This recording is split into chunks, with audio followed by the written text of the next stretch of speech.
Esto es un video informativo sobre la técnica espectroscopía infrarroja por transformada de Fourier en su modalidad in situ bajo control permanente de potencial, que forma parte del proyecto ANI, Fondo Sectorial de Energía 2019-159390.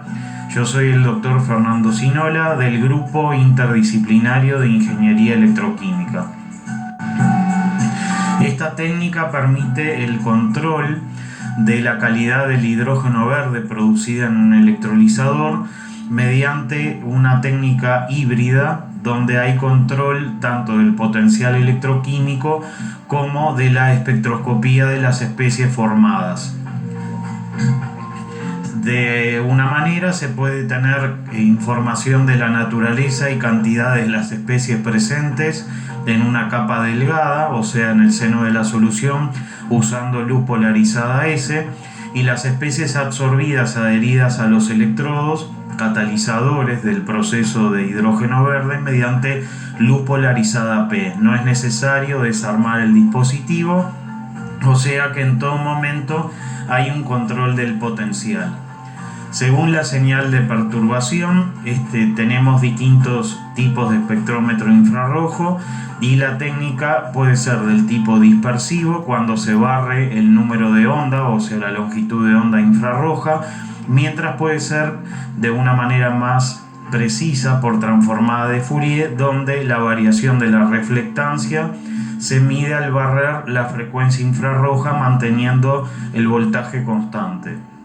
En este caso, la señal infrarroja está pasando todo el tiempo por el espectrómetro porque la intensidad de la señal por el detector será importante, permitiendo una rápida adquisición de las señales. El resultado es un interferograma que se optimiza maximizando la intensidad de la señal al variar la posición del espejo del interferómetro, según se está mostrando en este dibujito que tenemos acá. El electrodo de trabajo se coloca arriba con un control de potencial mediante este equipo electroquímico. Después tenemos la solución o electrolito, donde vamos a tener el gas hidrógeno verde, y después un prisma de fluoruro de calcio o fluoruro de bario, donde incide el haz infrarrojo, y según las especies que están cerca del electrodo, la reflexión va a ser diferente. Esa reflexión se detecta a través de esta ventana óptica en un espejo y va hacia un detector del equipo infrarrojo.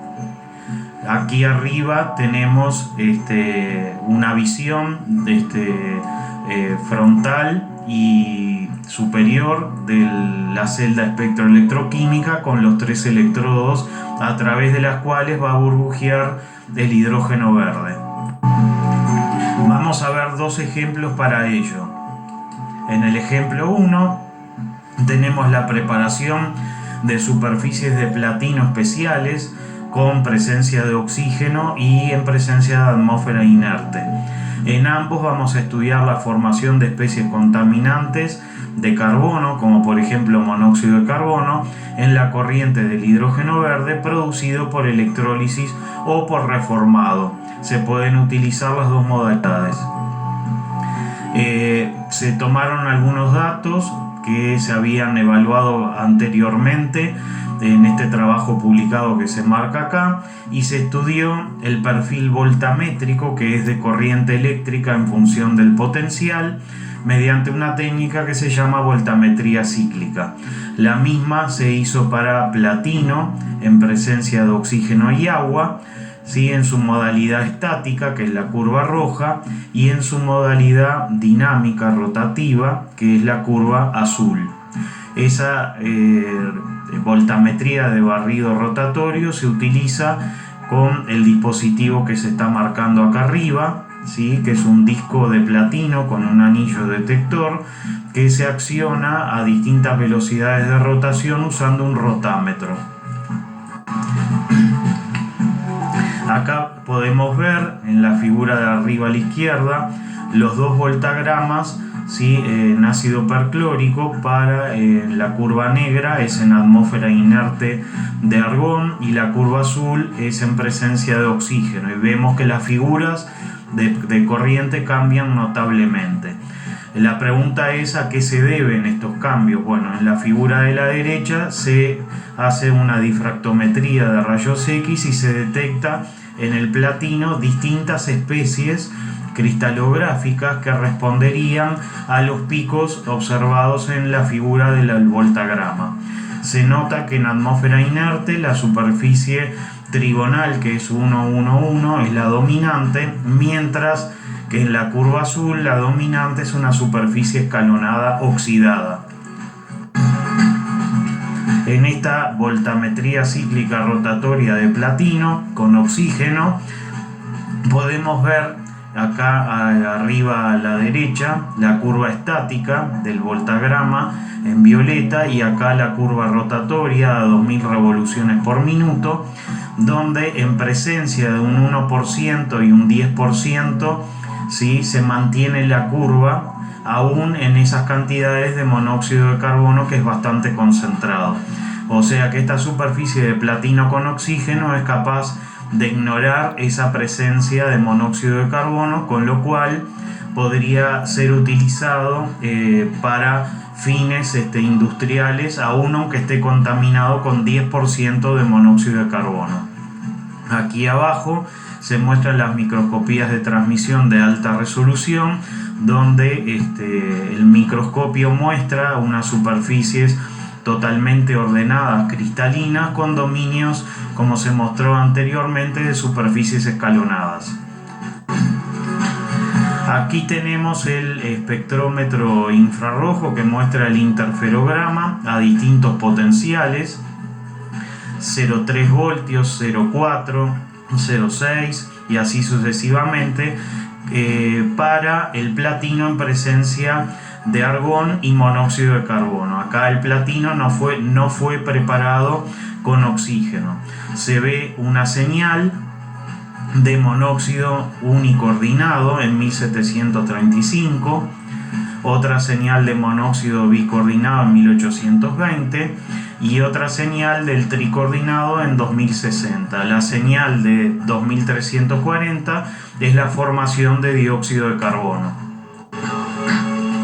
El espectro infrarrojo, ahora sí, en presencia de oxígeno y monóxido de carbono, cambia notablemente los interferogramas a los mostrados anteriormente, y inmediatamente se observa un pico de consumo, ¿sí?, porque es hacia arriba, de una especie doble de monóxido de carbono con agua, que está localizada en 1680, 1670 según el potencial. Otra vez en 2340 se forma dióxido de carbono y después aparece el monóxido bicoordinado en 1820 y el tricoordinado en 2060, sin aparecer para nada el unicoordinado.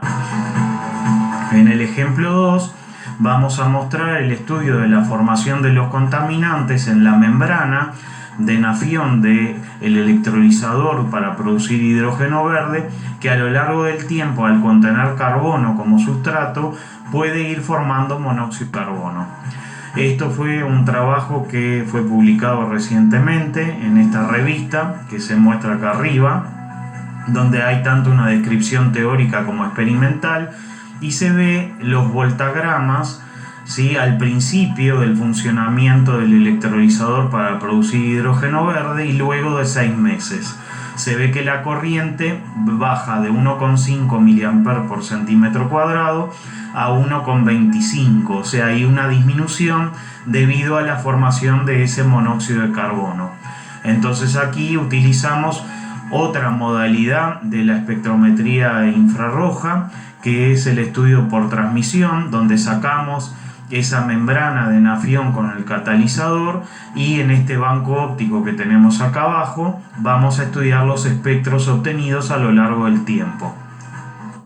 Aquí se muestran los estudios de transmisión en su modalidad ex situ para estudiar la calidad del hidrógeno verde, ¿sí?, en nafión 212 con los catalizadores que se muestran prensados aquí de platino con carbono. Durante el funcionamiento a lo largo del tiempo prolongado de el electrolizador para producir hidrógeno verde, lo que se observa es que este carbono va formando monóxido de carbono y dióxido de carbono. Ese monóxido de carbono aparece en una señal cercana a 1640 y a lo largo del tiempo se desplaza a 1630 por un efecto eléctrico, ¿sí?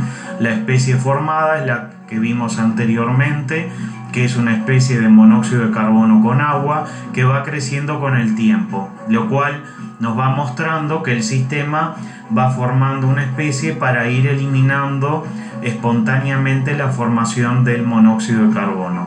Ese monóxido de carbono muestra una señal triplemente coordinada en 2020 y se va corriendo eléctricamente a 2005, es esta especie que está marcada acá arriba. Y a lo largo del tiempo también vamos a ver que va a ir disminuyendo levemente la formación de dióxido de carbono, que sería la especie eliminante principal de cualquier proceso de combustión. A expensas de esta señal clásica crece esta señal por activación con el agua. Esto demuestra que es posible evaluar la calidad de los gases producidos en un electrolizador a lo largo del tiempo, ya que si la cantidad de monóxido es muy alta, no puede ser apto para su uso en la industria. De todas maneras, la formación de esa agua permanentemente al lado del monóxido de carbono muestra una eliminación permanente de contaminantes. En forma conclusiva, el empleo de la espectroscopía infrarroja en su modalidad tanto in situ como ex situ, bajo control permanente de potencial, permite el seguimiento de los procesos que generan energía a nivel molecular, previendo pérdidas de eficiencia por la formación de los contaminantes. Por un lado, la modalidad in situ permite el seguimiento sin desarmar la celda de combustible o el electrolizador para tener idea de lo que está sucediendo. Y por otro lado, la modalidad ex situ permite el control por medida simple del estado de cada componente por separado cuando se quiera averiguar qué es lo que está fallando o qué es lo que tenemos que prever en cuanto a la calidad del hidrógeno verde formado.